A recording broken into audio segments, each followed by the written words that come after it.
Fa inna lit-taubati asbaban wa tartiban wa aqsaman. Taubat itu punya 3. Ada sebab-sebabnya, ada urutan-urutannya, ada bagian-bagiannya. Ini lebih jelas lagi. Fa awwalu dzalik, langkah pertama dari taubat itu adalah intibahul qalbi an raqadatil ghaflah. Bagaimana membangunkan hati dari tertidur disebabkan oleh lalai. Orang kalau sudah tertidur hilang waktu subuh. Orang kalau sudah tertidur lupa mendengar azan. Orang kalau sudah tertidur, bagaimana hati itu dibangunkan, dijagakan, wake up dari tertidur disebabkan oleh lalai. Wa ru'yatul 'abdi ma huwa 'alaihi min su'il halah. Setelah dia terjaga dari tidurnya, baru ru'yah. Dia melihat dirinya bahwa dia sedang dalam keadaan yang buruk. Orang yang tertidur tidak bisa melihat. Maka bagaimana orang bisa melihat dirinya? Dia mesti terjaga. Dan orang yang bangun tidur, dibangunkan, pasti marah. Maka siapa yang ingin membuat orang lain tobat, siap-siap kena marah. Siap-siap kena semprot. Aku nggak mau lah ngaji itu. Ustadz itu dikit-dikit nyindir, dikit-dikit nyindir. Padahal Ustadz itu nggak ada nyindir. Karena ketika Ustadz cerita tentang ghibah, yang suka ghibah tersinggung. Ustadz cerita tentang korupsi, Ustadz boleh ceramah, tapi jangan singgung korupsi. Kalau Ustadz singgung korupsi, nanti saya turunkan dari... Nggak bisa aja. Karena Ustadz itu cerita suka hati. Tak ada pesan-pesan. Jadi yang pertama kali adalah intibahul qalbi. Tapi yang dimaksud qalbi oleh Imam Al-Ghazali itu, kata dia, bukan lahmun wadamun, bukan lahmun alladhi yujadu fil insani wal bahimati. Begitu kata beliau dalam Al-Munqidh min ad-Dhalal. Yang kumaksud dengan hati itu bukan daging yang ada di dalam diri binatang. Kalau dibelah dada ayam, dada kambing ada. Bukan itu yang kumaksud, kata dia. Tapi adalah mahallu, tempatnya.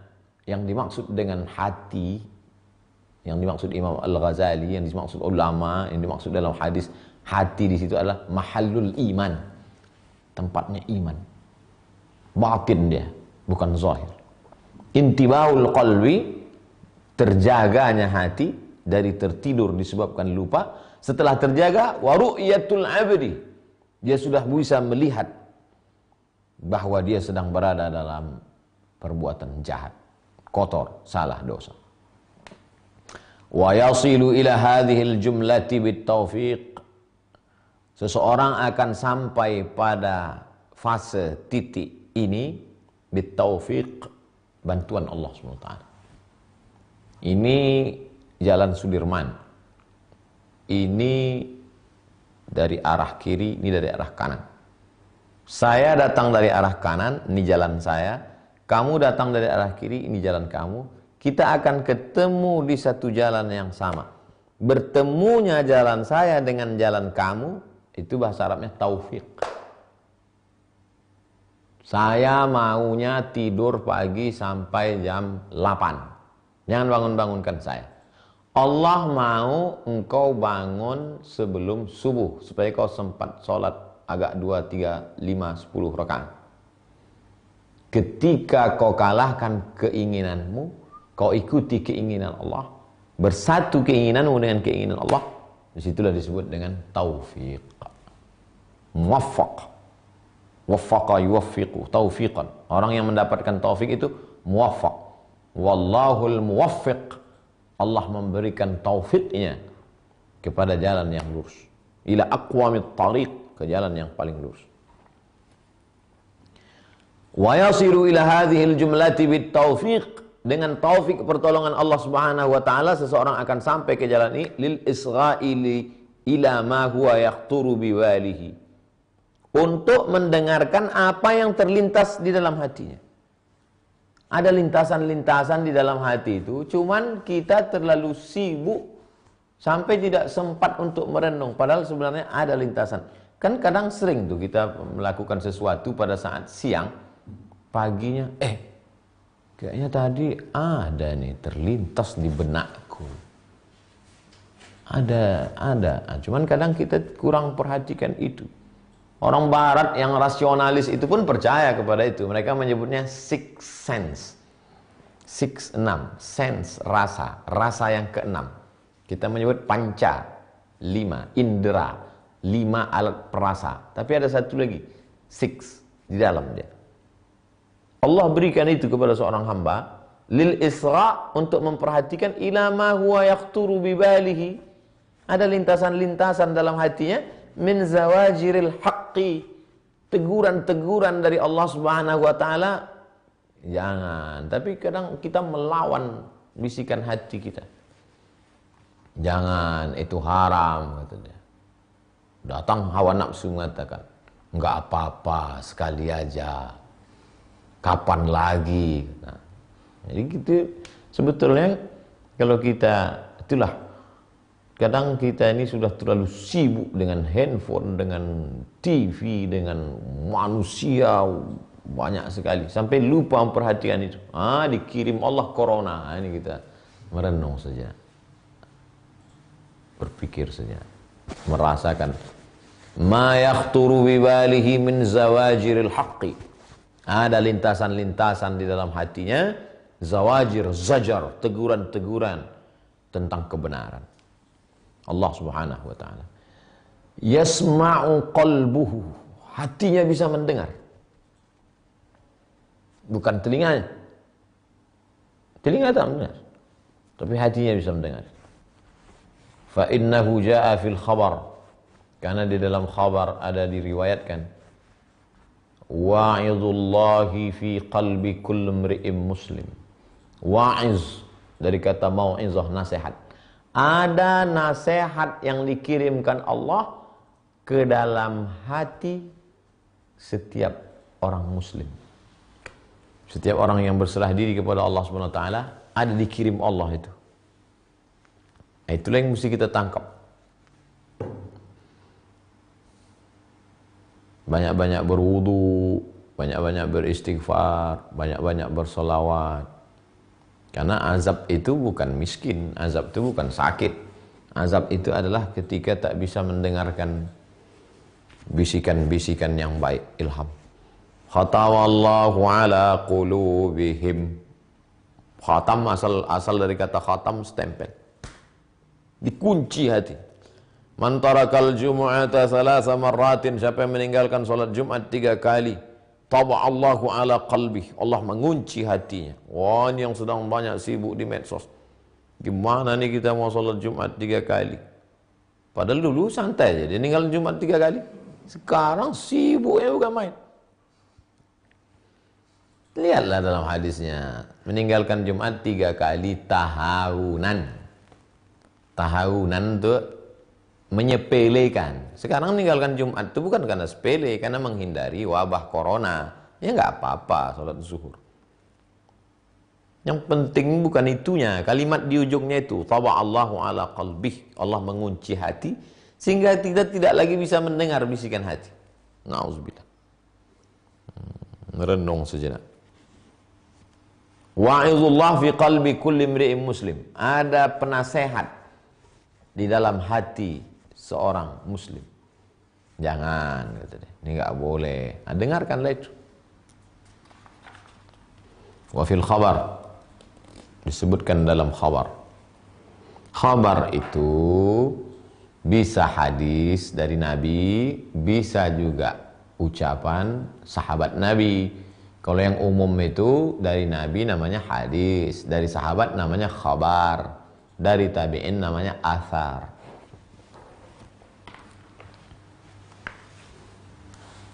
Itu istilah baku.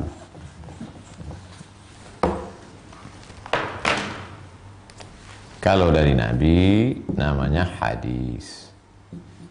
Kalau dari sahabat namanya khabar. Kalau dari tabi'in namanya athar.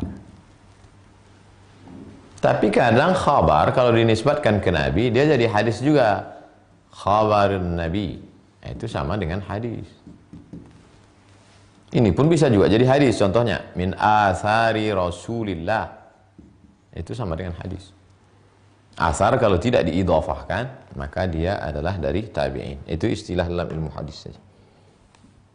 Wa fil khabari, yang ini hadis ini. Inna fil badani la mudghatun. Di dalam badan itu ada mudghah, segumpal. Asal kata mudghah, madagha yamdaghu, sesuap. Mengunyah asal kata. Ana ambaghu, mengunyah. Yang dikunyah itu sesuap. Mudghah, sekunyah, sesuap, sekepal, segumpal. Idza salahat salaha jami'ul badan. Kalau yang sesuap, segepal, segumpal itu baik, maka semua badan jadi baik. Wa idza fasadat fasada jami'ul badan. Kalau yang sekepal, segumpal, sesuap itu rusak, maka seluruh badan menjadi rusak. Ala wahyal qalb. Yang segumpal itu adalah hati. Hati apa jantung? Jantung sebetulnya. Terjemahan yang paling tepat jantung. Qalb, jantung. Di dada sebelah kiri, jantung. Tapi orang kita memakai dua-duanya, jantung hatiku. Fa idza fakkara biqalbihi fi su'i ma yasna'uh. Kalau dia berfikir dengan hatinya tentang buruknya perbuatan yang dia lakukan. Berfikir itu di sini atau di sini? Coba lihat. Imam Al-Qushairi menggunakan kalimat fakkara biqalbihi. Tapi katanya berfikir itu think itu dengan ini. Ikhtilaf ulama filsafat. Yang satu mengatakan berfikir itu di sini. Seringkali orang kita kan, marilah kita renungkan dengan hati kita. Kita pikirkan dengan akal kita. Karena memang terjadi ikhtilaf. Yang satu mengatakan berfikir itu di sini. Yang satu mengatakan berfikir itu di sini. Imam Al-Qushairi mengatakan, fa idza faqqara biqalbihi. Kalau dia berfikir, memikirkan dengan hatinya, fi su'i ma yasna'u. Saya mengambil pendapatnya mengkombinasikan antara dua. Berawal dari jantung, naik ke otak. Minal qalb ila dimagh. Dimagh otak. Dan memang kalau kita lihat prosesnya dari jantung menyembur naik ke otak. Dari otak ke mata, dari otak ke telinga. Oh kalau begitu yang paling penting otak, jantung.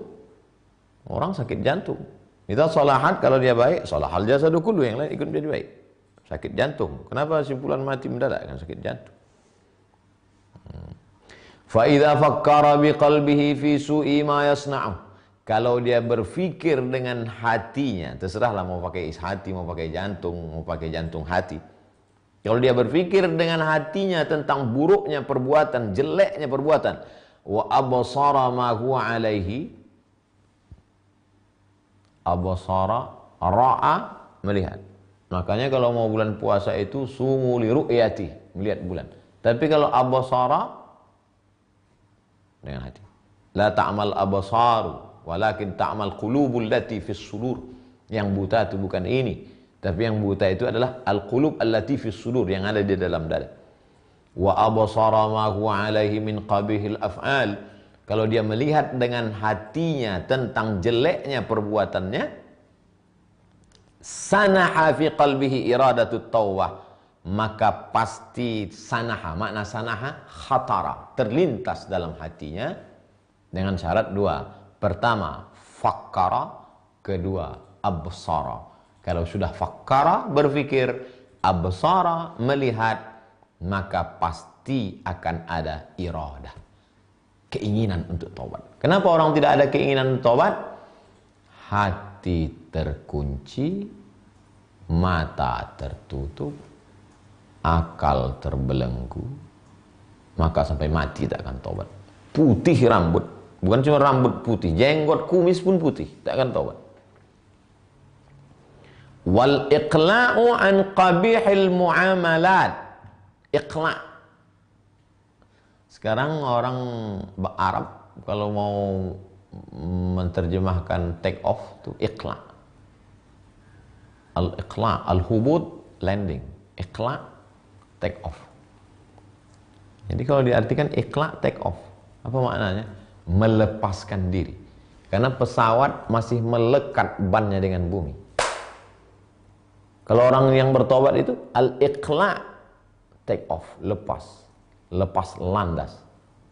An qabihil muamalat, jeleknya interaksi perbuatan dia, fayamudduhul haqq. Lalu setelah dia lepaskan ini, maka dia pun kembali kepada kebenaran. Subhanahu bitashihil azimah, dengan meluruskan, mensahihkan, membenarkan tekad yang kuat. Berpikir, setelah berpikir melihat dengan mata hati, setelah itu datang keinginan, setelah datang keinginan lepas dari dosa. Tapi sekarang kita nggak sempat mikir. Apa sempat mikir sekarang? Orang nggak sempat mikir, sibuk sana, sibuk. Sekarang ini baru sempat mikir saja. Itu pun karena Pak Polisi sudah mengumumkan semprot. Pulang takut virus. Tak sempat juga mikir. Duduk ngopi pulang. Wal akhdhu fi jamilir ruj'ah. Bagaimana indahnya kembali ke jalan Allah Subhanahu wa taala. Nah, ini sudah tinggi tingkatan. Sudah merasakan indahnya. Setelah mata terbuka, barulah nampak indah bahwa kita akan kembali kepada Allah Subhanahu wa taala. Wa ta'ahhub, ta'ahhaba ya ta'ahhabu, ta'ahhuban, ta'ahhub li asbabit taubah. Barulah dia menapaki, mempersiapkan diri untuk langkah-langkah taubat itu. Apa dia langkah bertobat yang pertama? Fa awwalu dzalik hijranu ikhwanis su', meninggalkan teman-teman yang jahat. Kamu sudah tobat? Sudah Pak Ustadz. Itu masih kongko-kongko sama pemain sabu. Saya mau mendakwahi mereka. Baru tobat kemarin pagi, baru dengar pengajian sekali. Jadi kata Imam Al-Qushairi yang pertama, hijrah, hajara, meninggalkan. Ikhwan, teman-teman. Su, yang jahat. Dari mulai grup WhatsApp-nya, tinggalkan. Friend-friendnya, tinggalkan. Karena kalau kita masih dekat, susah untuk nolak. Kalau perlu ganti nomor. Fa'innahum, mereka itu, teman-teman yang jahat, yang jelek, yang pengaruh Islam ini, humul ladzina yahmilunahu, mereka itulah yang membawa dia ala raddi hadzal qasdi, yang membuat dia menolak kebenaran, nggak mau hijrah, nggak mau taubat. Ini teman-teman ini, selama kau masih sama dengan mereka, ini bukan kata saya, kata Imam Al-Qushairi. Wa yushawwishuna alaihi, tashwish, mengganggu, merusak,